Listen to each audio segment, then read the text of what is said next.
कुछ लोग कहते हैं कि अटलांटिस एक बहुत ही एडवांस्ड सिविलाइजेशन था।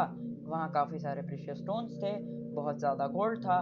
वहाँ के लोग साइंस में भी आगे थे। माना जाता है कि वो स्पेस ट्रैवल भी कर चुके थे। बट ये सिर्फ कुछ लोगों के बिलीव्स हैं। इन बातों के सच होने की गारंटी मैं नहीं दे सकता। इनफैक्ट कोई भी नहीं दे सकता। इस वीडियो में प्लेटो और सोलोन ने जैसे अटलांटिस को डिस्क्राइब किया था, वो मैं दोहराऊंगा। So let's begin.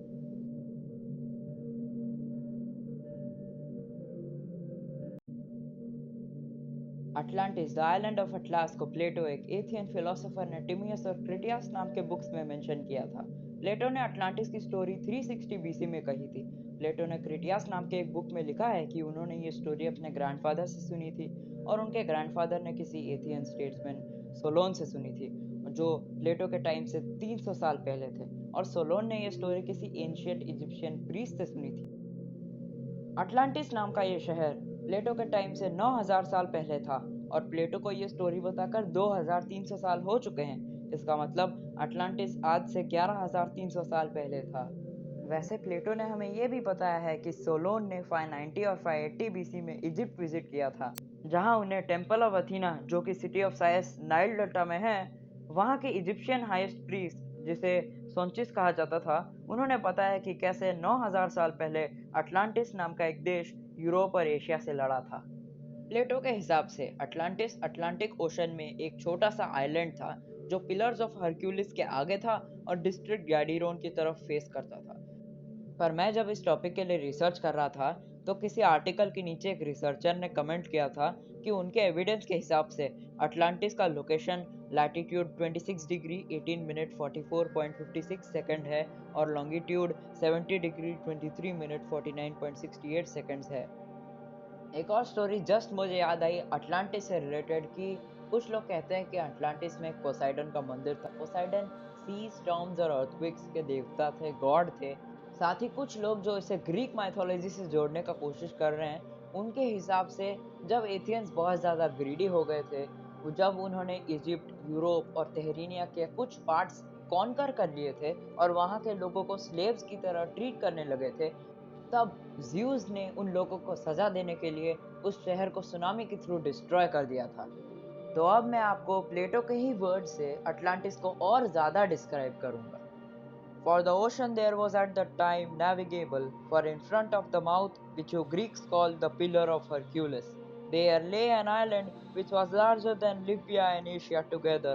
It was possible for the travelers of that to cross from it to the other island, from the island to the whole of the continent, or against which encompasses that veritable ocean. Atlantis city बहुत ही fertile और सुंदर city थी। वहाँ half human और half God वाले जीव रहते थे। वहाँ लोग अपना खाना खुद ही उगाते थे और एनिमल्स भी पालते थे। वहाँ लोग farming well maintained irrigational system से करते थे। उन्होंने ब्लैक और रेड स्टोन से काफी सारे सुंदर बिल्डिंग्स बनाई थी। उनके पास रेयर मेटल्स भी थी, और इवन अलॉयज जैसे ब्रास को बनाया गया था ताकि वो क्रिस्टल्स बनाने में काम आ सके, जो शहर की सुंदरता को और बढ़ा दे। इन अलॉयज का काम एक्सपेरिमेंटल पर्पस में भी किया जाता था। बेसिकली अगर आप अटलांटिस शहर के सिटीजन होते, तो आप लिटरली हेवन में जीते, क्योंकि वो शहर इतना ज़्यादा सुंदर था और वहाँ पर इतना ज़्यादा एडवांस टेक्नोलॉजी यूज़ की जाती थी कि वो शहर स्वर्ग को भी टक्कर दे सकता था। कुछ लोग ये भी कहते हैं कि वहाँ के ओरिजिनल इनहाबिटेंट्स एक्स्ट्रा टेरेस्ट्रियल ओरिजिन से आए थे, और वो लोग अटलांटिस अप्रोक्सीमेटली 50,000 ईयर्स पहले आए थे, according to Lyran star system. हम ह्यूमंस में 3 से 4 रेसेस हैं। Atlanteans, the citizen of Atlantis, fourth root race से बिलोंग करते थे। माना जाता है कि वो लोग आज के इंसानों से ज़्यादा लंबे और गोरे थे। उनका एवरेज लाइफ स्पैन अप्रोक्सीमेटली 800 साल था। हम ह्यूमंस कुछ भी इमेजिन कर सकते हैं। आपको विश्वास नहीं होगा, कुछ लोग बोलते हैं कि अटलांटिस शहर मार्स पे था। कुछ लोग बोलते हैं कि वो एक एलियन कॉलोनी थी, और साथ ही कुछ लोग बोलते हैं कि वो लोगों के पास एक्सेप्शनल पावर्स थी। जैसे वो लोग वेदर कंट्रोल कर सकते थे, वॉल्केनिक इरप्शन को मॉडिफाई कर सकते थे, और ये लोग ये भी बोलते हैं कि उनके पास एक तरीके का डिवाइस था जिससे वो स्पेस और टाइम के एनर्जी को यूज कर सकते थे। हाँ, पर अगेन ये सिर्फ कुछ फिलोसोफर्स और राइटर्स का बिलीव्स है या फिर इमेजिनेशन है। ये बात सच है कि नहीं, इसकी मैं आपको गारंटी बिल्कुल भी नहीं दे सकता। इतना सब सुनकर आपके मन में ये क्वेश्चन तो जरूर आया होगा कि क्या आपको अटलांटिस पर बिलीव करना चाहिए।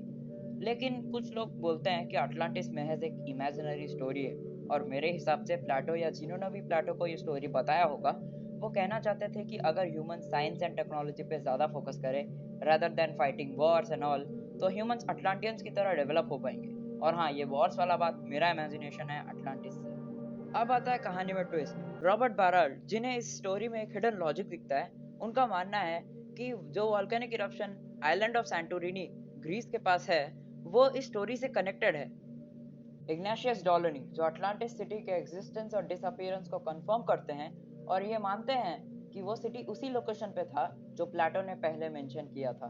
दोनों तरफ से डिबेट चलते जा रहे हैं। कोई कहता है कि यूटोपियन किंगडम एक रियल कॉन्टिनेंट है जो मॉडर्न डे बहामास में लोकेटेड है और बरमुंडा ट्रायंगल ने उसे स्वॉलो कर लिया, और दूसरे लोग कहते हैं कि आज का अंटार्कटिका अटलांटिस का एक नया वर्जन है।